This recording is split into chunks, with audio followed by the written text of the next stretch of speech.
Olá, estamos aqui em mais uma edição do programa Last Talks. Meu nome é Paulo Roberto Alonso Viegas, sou diretor de convênios e benefícios da Alesp e consultor legislativo do Senado Federal. Este é um espaço para debater temas de interesse público, onde os consultores e advogados do Senado Federal convidam pessoas de diversas áreas para promover discussões relevantes a toda a sociedade brasileira. Temos hoje o privilégio de entrevistar o engenheiro Paulo César Lima, que foi o consultor legislativo da Câmara dos Deputados para a área de Minas e Energia, está agora aposentado. O Paulo César tem passagens pelo Banco do Brasil, Banco Central, Petrobras, onde foi o primeiro colocado no concurso de acesso, e lá escolheu trabalhar no Centro de Pesquisa da Petrobras, o CENPES, na Ilha do Fundão, na cidade do Rio de Janeiro, onde trabalhou no desenvolvimento de tecnologia para exploração e produção de petróleo em águas profundas. Paulo César trabalhou também na consultoria legislativa do Senado Federal, considerando que ele foi aprovado no concurso de acesso para ambas as consultorias, nas duas casas, tanto a Câmara como o Senado. Uma época ele trabalhou no Senado e depois na Câmara. Hoje ele atua, não parou, apesar de aposentado, não parou, lógico. Hoje ele atua como consultor em escritório de advocacia. Atuou também como professor universitário em diversas instituições, dentre as quais podemos destacar o Programa de Pós-Graduação em Engenharia da Universidade Federal do Rio de Janeiro, o COP. Paulo César realizou diversos trabalhos sobre o setor de petróleo e gás natural no Brasil, tendo assessorado deputados federais e senadores na elaboração de diversas propostas legislativas. Paulo César, seja muito bem-vindo, é um prazer recebê-lo aqui na nossa Last Talks, mas antes de mais nada, eu vou pedir só a participação do nosso presidente, nessa nova gestão, que se iniciou esse ano, que é o nosso glorioso Sérgio Pena. Presidente, por favor. Muito obrigado por ter me concedido a honra de estar presente aqui nesse Last Talks, né? O primeiro desse ano, nossa gestão, estamos inaugurando. Faz parte de um trabalho um pouco mais amplo, né, de divulgação do conhecimento, dos estudos que os consultores e os advogados têm produzido em prol da sociedade, em prol da nação. E é em função disso aqui que nós temos uma grande honra, uma grande satisfação de receber e estrear esse novo mandato com a presença de um grande consultor, um grande colega, um grande intelectual, uma pessoa altamente preparada para o exercício de suas funções nas consultorias da Câmara e do Senado, onde ele desenvolveu seu trabalho, como também nas outras áreas e nos outros organismos a que ele se dedicou. Muita honra, muito prazer revê-lo, doutor Paulo César. Há algum tempo a gente não se via, em função da sua ida para a Câmara, né? E também dessa nova fase, dessa fase de pandemia, em que ninguém conseguiu se encontrar com ninguém. Muito obrigado, Paulo Viegas, pelo convite. Parabéns pela escolha do doutor Paulo para apresentar hoje, para se apresentar suas considerações a respeito do tema, e um bom trabalho para todos. Muito obrigado, Sérgio Pena. Sérgio, que foi consultor-geral da Consultoria Legislativa do Senado Federal, além de ter sido chefe de gabinete do presidente do Senado, né, entre outras funções de grande responsabilidade que atuou na carreira dele, na brilhante carreira dele. Pessoa que eu muito estimo e muito aprecio. Então, é um prazer. Muito obrigado pelas palavras. Sempre que puder, sempre que quiser, nossas portas estão abertas para a sua presença aqui no nosso programa. Muito obrigado. Muito obrigado. Então, ok, vamos passar então para o Paulo. Paulo, já te dou a palavra. Eu já vou entrar com uma introdução. Depois, se você quiser comentar mais alguma coisa, além das questões propriamente, você fica à vontade. Tá? Mas a gente vai falar com você, não tem outro caminho, né? A gente tem que falar de petróleo e gás, né? Porque você sempre foi uma pessoa, uma referência, né? Tanto na Câmara como no Senado, que a gente contou, né, em todas as grandes discussões pelas quais a gente viveu nos últimos anos. Você foi uma pessoa muito presente sempre na Câmara e no Senado, com posições muito marcantes, interessantes e consideradas pelos parlamentares, né?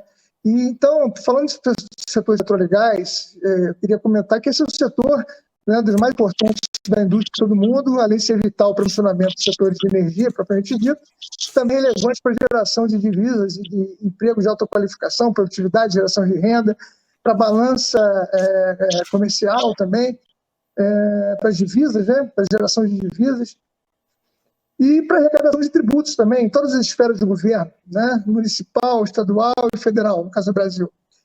E a gente veio estar aqui para discutir um pouco da evolução dos preços, né, dos combustíveis e dos efeitos que, depois no final, dos efeitos que a guerra pode trazer, né, no curto prazo para o futuro, médio e longo prazo também. Uma primeira questão, Paulo, seria a seguinte: qual a relevância do setor de petróleo e gás para a economia brasileira hoje e qual o risco que ele corre diante de uma anunciada transição energética que pode acontecer no futuro próximo? A gente ainda está discutindo, longe ainda da guerra ainda, mas, por exemplo, repito aqui, qual o risco que o setor corre diante de uma anunciada transição energética que pode acontecer no futuro próximo? Queria inicialmente agradecer meu amigo Paulo Viegas, né? Nós somos amigos aí desde 2002, né? Prazer estar com você, né? Um prazer enorme estar com vocês, com o nosso Sérgio Pena. O Sérgio é um exemplo de pessoa para mim, é uma referência para mim, né? É um consultor geral que é inesquecível, né? A abertura, a postura democrática, a amizade, né? São só qualidades, né? Então, é uma honra enorme, enorme mesmo estar com vocês. Agradeço muito mesmo aí a consideração, né, que vocês tiveram, essa atenção comigo, né?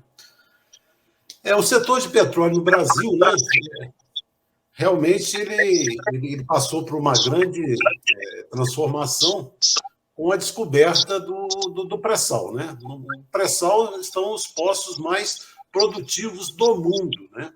Mais produtivos que na Arábia Saudita, né? Então, a perspectiva no Brasil é de grande aumento de produção, né? A transição energética, né, pode afetar, né, um pouco aí realmente a importância do setor de petróleo no Brasil, mas os números que a gente tem hoje, assim, de aumento da produção de petróleo, do aumento da exportação de petróleo bruto, né, de certa forma, garante aí pelo menos umas 2, 3 décadas de muita importância, de participação no PIB acima de 10% do PIB brasileiro, né? Então, tem a transição, ela vai fazer com que o petróleo, daqui a 3 décadas, realmente perca muita importância, na minha visão, né? Mas tem um caminho, né? E como o petróleo do pré-sal é um petróleo de baixíssimo custo, né, de produção, eu penso que o petróleo do pré-sal tem um futuro aí, né, garantido de produção aí nas próximas décadas. Muito obrigado, Paulo. Muito obrigado. É bom que isso nos tranquiliza bastante, né? Pelo menos a priori. Mas eu vou alongar um pouco essa conversa e vou fazer uma segunda pergunta para você. Paulo, é o seguinte: os preços do petróleo do Brasil têm denotado uma variação crescente nos últimos anos. Não o preço do petróleo, dos combustíveis. O preço do petróleo é uma commodity, dado lá fora, né? E a gente, na verdade, o preço dos combustíveis já tem denotado uma variação crescente nos últimos anos, com efeitos indesejáveis, né, para uma grande parte da população e afetando os preços de toda a economia, sendo uma importante variável de afetação da nossa inflação. Muitos apontam que a forma adotada pela Petrobras desde 2016, de precificação de combustíveis pela paridade internacional, está na essência do incômodo, né, sentido pelos brasileiros nesse contexto. Você concorda com esse entendimento? Por quê? Com relação ao PPI, né, que é o preço de paridade de importação, né, eu penso que o preço de paridade de importação para um derivado do petróleo que é produzido em refinaria brasileira, que processa o petróleo extraído, né, no Brasil, né, preço de paridade de importação não faz o menor sentido. Né? Então, ele é extremamente injusto com a população. O preço de paridade internacional, ele é defensável. Ele é defensável. Mas a gente tem uma equação aqui que não fecha, né? É muito importante que os refinadores recebam o preço de paridade internacional. Não o preço de paridade de importação, mas o preço de paridade internacional. Mas aí vem a pergunta: o povo brasileiro pode pagar o preço de paridade internacional? Bem, na minha visão, o poder aquisitivo do povo brasileiro é muito baixo. E se fosse adotado o preço de paridade internacional, o preço lá na bomba, porque esse preço da Petrobras ou de qualquer outra refinaria, ele é o preço de referência, né? É a partir desse preço que você vai chegar com o preço lá na bomba, né? Então, na minha visão, era muito importante que o povo, que a sociedade brasileira, não pagasse o preço de paridade internacional. Aí mas para a gente fechar essa equação, o recurso para o pagamento, né, de quem refina no Brasil teria que ter uma outra fonte, né? Eu sempre defendi que o petróleo bruto, a exportação do petróleo bruto, fosse taxada. Já existe, né, uma lei que estabelece aí a possibilidade de cobrança de 30% de imposto de exportação, mas esse imposto nunca foi cobrado, a alíquota hoje é zero, né? Então, bastaria um simples decreto do presidente da República instituindo aí uma alíquota para importação de petróleo, e a partir desse recurso público, você reduziria o preço, né, para os consumidores. Por quê? Porque uma parte do preço pago ao refinador seria do povo brasileiro, e uma outra parte seria um recurso novo, né, vindo de uma cobrança de um imposto de exportação. Né?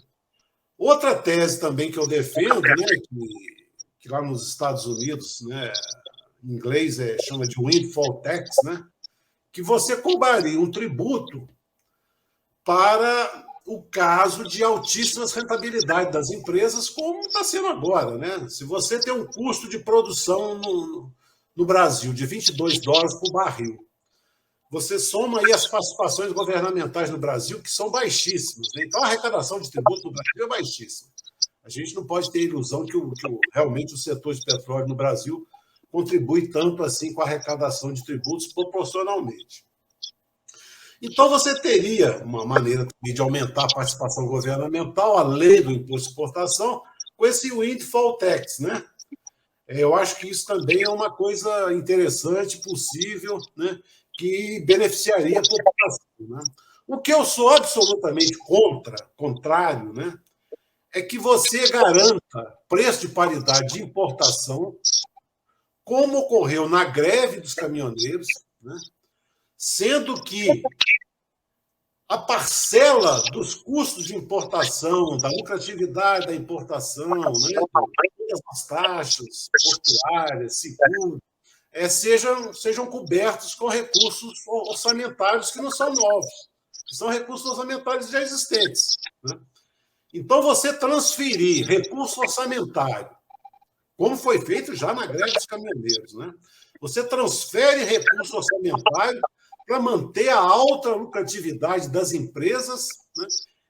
E cobrando preço de paridade de importação, eu penso que isso realmente é um absurdo. Né? E, infelizmente, eu penso que essa receita da greve dos caminhoneiros, de garantir a receita das empresas via recurso orçamentário, via recurso público, eu acho que, atualmente, a tendência é isso se repetir. De uma forma ou de outra, isso, na minha visão, vai se repetir. Eu acho isso muito ruim. Né? Ok. Então, antes de fazer uma terceira pergunta, eu queria tirar uma dúvida com você. Você falou da questão do pré-sal e que a gente tem uma produção bastante expressiva hoje, né? Eu me lembro que há uns 8 anos atrás, 7, 8 anos atrás, a gente discutindo esse assunto de custo de produção, a gente falava em torno de $35 o barril, hoje você falou agora em $22 o barril, é isso? Aqui, do pré-sal? Então, o que a gente tem hoje? Né? O custo de produção do petróleo, né, é de $22 por barril. O custo total, ele varia. Por quê? Porque as participações governamentais, os royalties, por exemplo, né? No regime de concessão, royalties são 10%, no regime de partilha são 15%. E os royalties, ele incide sobre o preço, né? Tendo como referência o Brent, né?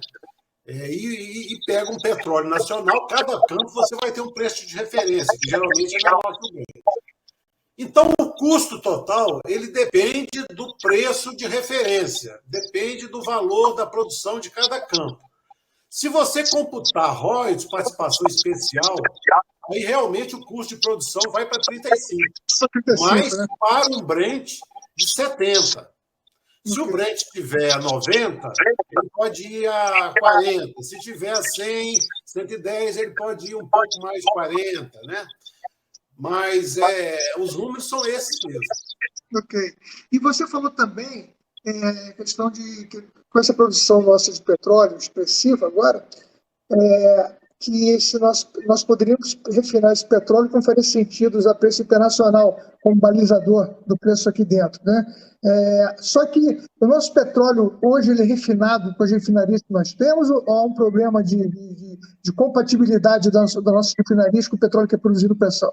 Não tem incompatibilidade nenhuma. O petróleo do pressão é muito bom e hoje mais de 90% da carga da refinaria é petróleo nacional.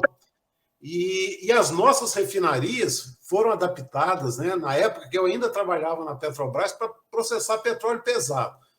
Mas o petróleo pesado, a produção no pós-sal está caindo muito, né? Hoje 75% já é pré-sal. E, às vezes, até vale a pena você exportar o petróleo do pré-sal, né? Por exemplo, o Campo de Búzios hoje está sendo exportado. Grande parte da produção de Búzios está sendo exportada. Mas nós não temos nenhum problema de compatibilidade, né? Nós temos petróleo pesado, temos petróleo muito bom, que é o do pré-sal, e temos refinarias totalmente adaptadas para processar o que é produzido no Brasil. Nos Estados Unidos, é comum algumas vezes que eu fui lá, a gente tem essa percepção de que o preço na bomba, ele tem horas que ele sobe e tem horas que ele diminui. Varia para cima e para baixo. No Brasil parece que só varia para cima, né? Então, eu não sei se queria saber se essa percepção que eu estou colocando se me parece correta. E se me parecer correto, o que ocorre no Brasil para isso acontecer? Aí não vou nem perguntar se a ANP não funciona, né? Mas vou perguntar se seria problema do câmbio, que alternativas então poderiam ser desenvolvidas no Brasil para lidar com esse problema, que, a meu ver, é sentido pela maioria dos brasileiros. O que você acha disso? Não, de fato, né, nos Estados Unidos, na Europa, nos países, né, ricos, né, você chega lá no posto, realmente, sobe, desce diariamente, né? Ocorre que, nesses países, a renda, né, a renda média, a renda da sociedade, do povo, né, é uma renda bem mais alta, né? E, para eles, uma variação no preço do combustível não é tão significativa quanto para o povo brasileiro, né? O povo brasileiro, o orçamento é apertado demais. Então, eu penso que o Brasil realmente não deve flutuar, né, como varia nos países ricos. Então, eu sou favorável, né, a um fundo, a uma conta de estabilização, né? Eu penso que o Brasil deve ter preços mais estabilizados, porque tem também a questão do câmbio, né? Porque se a gente realmente fizer como a política, se adotar a política do Pedro Parente, né, lá de 2016, com aquela grande flutuação de preços, né, e flutuava para cima e para baixo, mesmo assim, eu não acho que seja bom para o Brasil. Acho que o Brasil, em razão das nossas limitações aqui, eu penso que a gente deve ter um preço mais estável. Então, eu sou favorável à conta de estabilização, ao fundo de estabilização, né? Agora, a grande questão, né, é como você vai estabilizar, né? A partir de que recurso você vai estabilizar, né? O que eu sou contrário é você estabilizar, né, e garantir um preço de paridade internacional ou um preço de paridade de importação com recursos públicos, recursos orçamentários. É só isso que eu sou contra. Agora, se for um recurso novo, de um lucro extraordinário, eu defendo mais o imposto de exportação, porque atua como política industrial, né? Porque o grande problema no Brasil hoje é que a gente não vê nenhuma empresa interessada em investir em refino, né?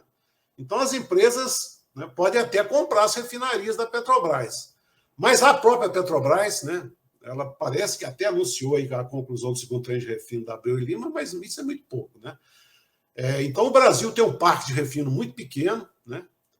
E a gente ainda depende de importação, né? Agora, que você cobre, então, PPI, né, da parcela importada, por exemplo, GLP, nós temos que importar aí 25%, 30% de GLP, porque nós não somos o suficiente de GLP. Nessa parcela, você até tem que pagar mesmo, você teve o custo de importação, né? Mas eu acho que, como política industrial, eu sou muito favorável ao imposto de exportação, né? Porque aí você realmente faz com que as empresas, né, transfiram parte dos lucros extraordinários para beneficiar o povo brasileiro, que, em última instância, é o dono do recurso petrolífero, né? Porque o recurso petrolífero é um bem da União, né? E hoje a situação do povo brasileiro é dramática, né? Porque ele é dono do recurso petrolífero. Os recursos petrolíferos do Brasil, né, como eu disse, são os postos mais produtivos do mundo. E quando o bem dele, né, ele é o dono do petróleo, quando o petróleo sobe, ele deveria ser beneficiado, porque, afinal de contas, ele é o dono, né? Mas quando o petróleo sobe, ele é extremamente penalizado, né? Então, realmente, as distorções no Brasil são muito grandes, né? Eu penso que a gente precisaria repensar todo o setor petrolífero nacional, acho que precisa ser repensado. Paulo, o som. Você falou na criação de um fundo, e aí esse fundo seria financiado, no seu entendimento, pelo imposto de exportação. Seria isso? Isso. Ou então um imposto sobre a renda mesmo, né? Porque a tributação no Brasil é muito baixa, né? A Lei 3.586, as benesses fiscais são astronômicas, né? E a gente também tem o Repetro também foi muito ampliado, né? Então, por exemplo, hoje você, no setor petrolífero, você importa, né? Se tiver na lista da Receita, não há pagamento de tributos federais, né? Não há nenhum pagamento de tributo federal. Então, a empresa, né, as empresas petrolíferas internacionais, a tendência é importar todos os bens, ou grande parte dos bens industrializados, né, e não paga tributo nenhum na importação, e exporta o petróleo bruto também sem pagar nenhum tributo, né, porque a gente ainda tem aí a Lei Candir, e também tem as leis federais que isentam toda a exportação de tributação, né? Então, eu até entendo que você pode ter benefícios fiscais quando você está lidando com uma atividade econômica que a rentabilidade não seja tão alta. Por exemplo, se você tem um incentivo fiscal para a produção, pequenos produtores, produção em terra, né? É até justificável benefícios fiscais, né? Mas benefícios fiscais para produzir um campo de Búzios, um campo de Tupi, onde estão os postos mais produtivos do mundo, né? Realmente, para mim, não faz nenhum sentido, né? Aqui no Brasil, eu costumo brincar que a gente tem o windfall tax às avessas, né? Então, extremamente lucrativo, então nós vamos dar mais benefício fiscal, né, para a atividade. Maravilha, Paulo. Muito obrigado. Deixa eu agora introduzir a questão da guerra na nossa conversa, que, considerando o setor de energia, né, a Ucrânia, por exemplo, onde está sendo invadida lá pela Rússia, né, a Ucrânia não parece ter uma relação comercial muito importante, relevante com o Brasil na área de energia, né? No caso da Rússia, tem alguns acordos na área de energia nuclear. Inclusive, empresas russas estavam na retomada de Angra 3, estavam em conversas aí, acho que alguns acordos estavam sendo feitos. Mas na área dos hidrocarbonetos, né, o que pode afetar mais a gente é a questão das pressões dos preços lá fora, né, um impacto que a gente acabou de discutir, né, esse impacto, né, que pode ter sobre os preços de combustíveis aqui dentro. Né? No seu julgamento, no seu entendimento, como é que o Brasil pode enfrentar a situação para tratar de efeitos que podem ocorrer em curto, médio e longo prazo, os efeitos dessa guerra sobre os combustíveis, os preços de combustível? A Rússia e a Arábia Saudita, né, são os grandes exportadores mundiais de petróleo. Os Estados Unidos é um grande produtor mundial, mas ele é importador líquido, né? Agora, os grandes exportadores líquidos, né, são a Rússia e a Arábia Saudita, né? Na Rússia, nós estamos falando aqui de 10, 11 milhões de barris por dia, né? É uma produção gigantesca. Boa parte desse petróleo produzido na Rússia também é refinado. Então, a Rússia, ela atua, né? Ela exporta tanto petróleo bruto, que é a maior parte, mas ela também exporta derivados, né? As sanções à Rússia têm consequências imediatas e nós já estamos sentindo, né? Os preços do petróleo subiram, né? E subiram bastante. Nós estamos falando aí, hoje, petróleo de 110, né? A depender da situação, pode subir mais, né? Em tese, isso é bom para o Brasil, né? Qualquer país produtor de petróleo, em tese, ele exportador líquido, o Brasil é exportador líquido, né? Ele se beneficia de altos preços do petróleo, né? Mas, como eu disse, no Brasil é um país sui generis, né? Que a população realmente não se beneficia, né? Agora, por que é fácil os países exportadores líquidos se beneficiarem, né? Porque os países exportadores líquidos, em geral, né, a produção é controlada pelo Estado, por empresas estatais, né, e muitas vezes empresas públicas, são empresas que não têm nem ações em bolsa, né? E esses países, né, o preço dos combustíveis na bomba, né, é muito mais baixo que o Brasil, né? Então, o Brasil é um caso raro mesmo, né? Que o Brasil é exportador líquido, as empresas se beneficiam extremamente, né? Então, a gente não pode falar que o Brasil se beneficia, né, com a guerra, né, com a escalada dos preços, né? Mas as empresas se beneficiam, né? Então, essa equação aí que tem que fechar, né? Se o preço sobe, o benefício tem que ser para o conjunto da sociedade brasileira e não apenas para as empresas, como ocorre. Porque o povo, ele não se beneficia porque ele recebe com uma mão, né? Por exemplo, se você tem uma subvenção econômica, o pessoal chama de subsídio, mas se você tem uma subvenção e abaixa o preço na bomba, né? Mas se essa subvenção foi um recurso orçamentário, o povo não ganhou nem perdeu, ele não teve benefício nenhum, né? O grande beneficiado realmente foram as empresas, né, que receberam os recursos públicos, né? E mesmo que você faça isso, que você reduza um pouco na bomba com recursos orçamentários, mas mesmo assim, esses recursos orçamentários hoje são escassos, né? Você não tem realmente espaço fiscal no Brasil, né? O Brasil não tem dinheiro sobrando, né? Se você pega, por exemplo, uma Noruega, que tem um fundo lá de mais de $1 bilhão, você pode até gerenciar. Agora, na Noruega tem que reconhecer que os preços lá na bomba são altos. Mas você tem que ver que a renda média do norueguês é altíssima, né? O fundo do petróleo garante uma aposentadoria altíssima. O fundo do petróleo lá até chama Pension Fund. Então, é uma realidade completamente diferente dos exportadores líquidos. Mas se você pegar os exportadores líquidos, o preço do petróleo é alto, é fantástico para o orçamento público, não para as empresas como no Brasil, e na bomba os preços não são tão altos, né? Então, o Brasil é uma situação muito ruim, né? Para falar a verdade, acho que a situação do Brasil é um exemplo clássico, né, de como você não utiliza, né, a riqueza, os recursos naturais em benefício da própria população, né?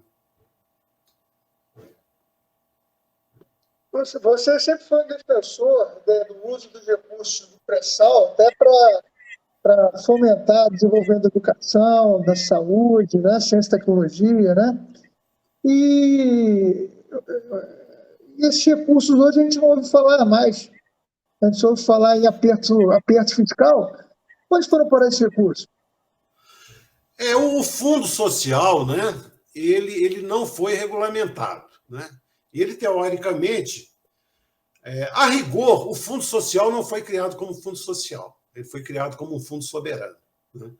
Mas lá em 2013 ele deixou de ser um fundo soberano apenas e a gente conseguiu aí realmente destinar recursos aí para a educação e para a saúde, independentemente da regulamentação do fundo, né? Mas o problema no Brasil é que as pessoas têm a sensação que a carga tributária é alta, que esses recursos de royalties e participação especial são muito altos. E não são, né? Não são, né? E além de serem baixos, né, nós temos um problema muito sério com o excedente em óleo da União, né, que poderia ser uma fonte de recursos, mas não vai ser, né? A gente está falando aqui em excedente em óleo nos próximos 10 anos, equivalente aí a não o excedente de óleo da União, mas se a gente pegar todo o óleo produzido, nós estamos falando aí numa receita muito alta. Nós estamos falando aí de uma receita que, infelizmente, não retorna como excedente em óleo da União. Por que não retorna? Porque nos primeiros anos, né, a recuperação do óleo em custo é muito alta, ela chega a 80%.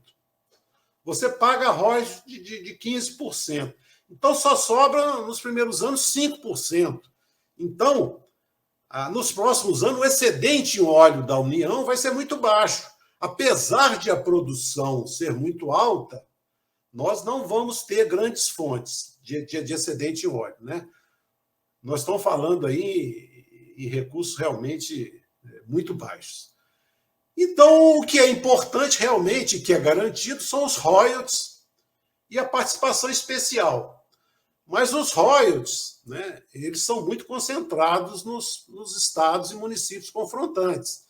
Então, a parcela do royalties da União é pequena, né? Então, você imaginar que você possa garantir PPI de empresa com royalty é uma coisa absurda, né? Então, você realmente precisaria ter uma participação governamental maior, né? Eu faço as contas na ponta do lápis, tá certo? Então, nós estamos falando na ponta do lápis, né? Na ponta do lápis. Não são recursos nem contábeis, porque os recursos contábeis, lucros contábeis, isso aí realmente eles não são pagamentos efetivos, né? Nós estamos falando de uma participação governamental da ordem de 40%. Sendo que nos países exportadores líquidos é acima de 70%, 80% a participação governamental. Mas o discurso do governo, de todos os governos, não é só desse, dos governos anteriores, é que a participação governamental no Brasil é muito alta. Não é. Não é. Isso eu posso garantir, porque eu faço a conta na ponta do lápis. Então, eu levantei a participação governamental efetivamente paga pela Shell, pela Petrobras, né? E foi abaixo de 40% em 2021, abaixo de 40%. Então, o nosso grande desafio é isso, é aumentar a participação governamental no Brasil. Esse é o grande desafio nosso, né? E as perspectivas não são boas, né? Porque, como eu disse, um fator de recuperação de custo, aí, um limite de recuperação de custo de 80% é muito alto, né? Você não poderia permitir uma recuperação dessa. Então, o regime de partilha que foi anunciado, né, como sendo uma grande fonte de recursos públicos, ele não será, com certeza, ele não será uma grande fonte de recursos. E o que é certo mesmo são os 15% de royalties, né? A bem da verdade, né, o Brasil sequer tem lei para estabelecer a distribuição dos 15% de royalties do regime de partilha. Não existe lei no Brasil que estabeleça, olha, esses 15% vão ser distribuídos entre estados, municípios e União dessa forma. Não existe lei. Mas aqui no Brasil a gente não precisa de lei, né? Porque a ANP entendeu que ela pode usar critérios, né, os critérios do regime de concessão para distribuir os royalties do regime de partilha. Então, ela aplica aos royalties do regime de partilha os critérios do regime de concessão, que são muito concentrados, né, como eu disse, nos estados ou municípios confrontantes, né? Então, os recursos da União são muito baixos. Daí a dificuldade de se colocar um preço baixo na bomba. Porque se você for nos outros países, né, a receita estatal, em qualquer país, né, é muito alta. Da Noruega, a Bolívia, a Rússia, a Angola, a Nigéria, a Indonésia, qualquer país, né, realmente onde o petróleo é uma importante fonte de renda para a população, a arrecadação, a participação governamental é muito mais alta. Então, isso permite a redução no preço na bomba. Aqui é muito difícil você reduzir o preço na bomba. A gente teve um recurso extraordinário, que foram os dividendos da Petrobras, né? Então, agora a gente vê essa discussão, né, que nós vamos estabilizar, por exemplo, os preços dos derivados com os dividendos que eles foram... mas se a gente pensar nos dividendos da Petrobras, né, os dividendos que a Petrobras pagou à União, né, é simplesmente de chorar, né? Primeiro, que não devia pagar 101 bilhões de dividendos, tá certo? Pagou por quê? Porque a geração de caixa da Petrobras é absurda com o pré-sal, né?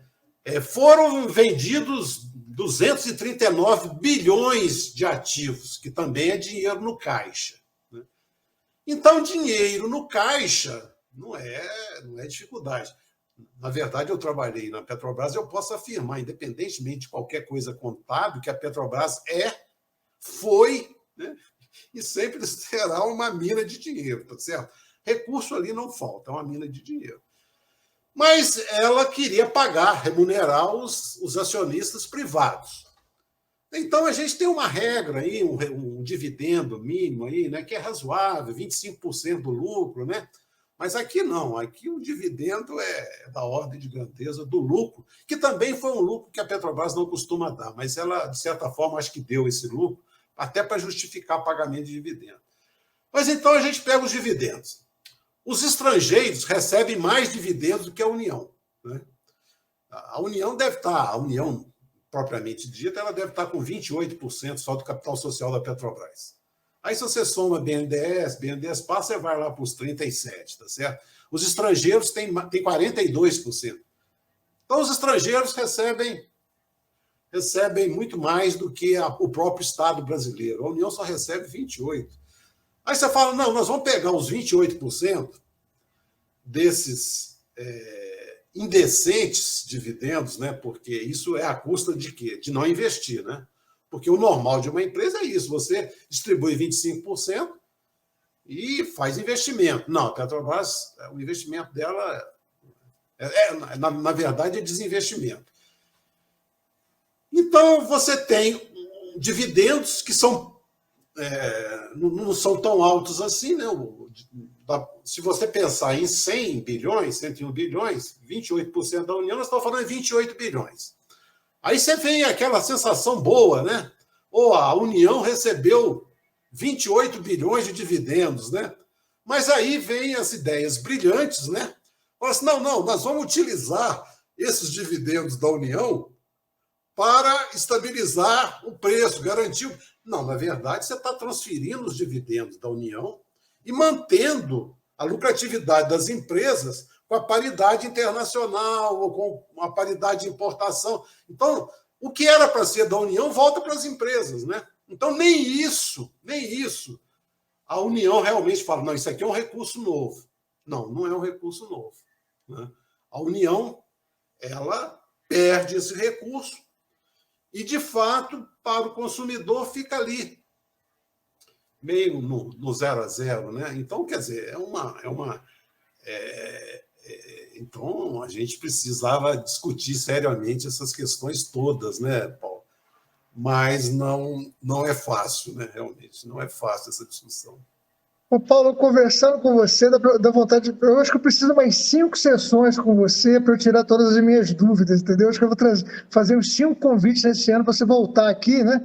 E a gente tentar aprofundar mais muita coisa, porque você tocou em tanta questão relevante para se aprofundar a discussão, né?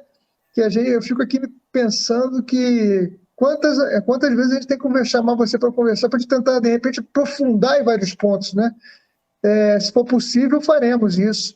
Só que hoje a gente tem um tempo, mais ou menos... eu tinha mais questões aqui, mas vou deixar para uma outra oportunidade, porque a gente tem um tempo aqui no nosso programa que eu não posso estourar muito ele. Mas, de qualquer forma, foi como sempre, uma aula de petróleo e gás, né? Que você nos brinda, né? Com o seu saber, seu conhecimento. Você que já fez seu doutorado na Inglaterra, né? Teve experiência na Europa, viu outros contextos, situações no mundo do petróleo e do gás. Então, é sempre um prazer poder beber um pouco da fonte do seu conhecimento aí, para a gente muito, muito, muito prazeroso isso. Tá? Então, infelizmente, eu vou ter que encerrar agora. Você quer falar alguma coisa? Fica à vontade, Paulo. Ô, Paulo, é só agradecimento mesmo, viu? Só agradecimento pela oportunidade, né, de estar com você, com os amigos da consultoria do Senado, né? Tantas pessoas fantásticas, né, que eu conheci lá e que eu tenho como amigos, né? Como amigos mesmo, né? Tá com o Sérgio Pena, né? Uma honra para a gente estar aqui, viu? Só me resta agradecer mesmo, viu, Paulo? Agradecer mesmo. Opa, nós que agradecemos o tempo na sua agenda para nos prestigiar. Nos sentimos muito prestigiados. Nos sentimos muito prestigiados. Tá bom? Tá certo. Então muito obrigado e voltamos com certeza eu vou te chamar de novo para a gente conversar sobre petróleo e gás em outro programa. Tá, muito obrigado, então. Foi um prazer ter o Paulo César Lima conosco aqui e a gente encerra o programa de hoje. Muito obrigado a todos.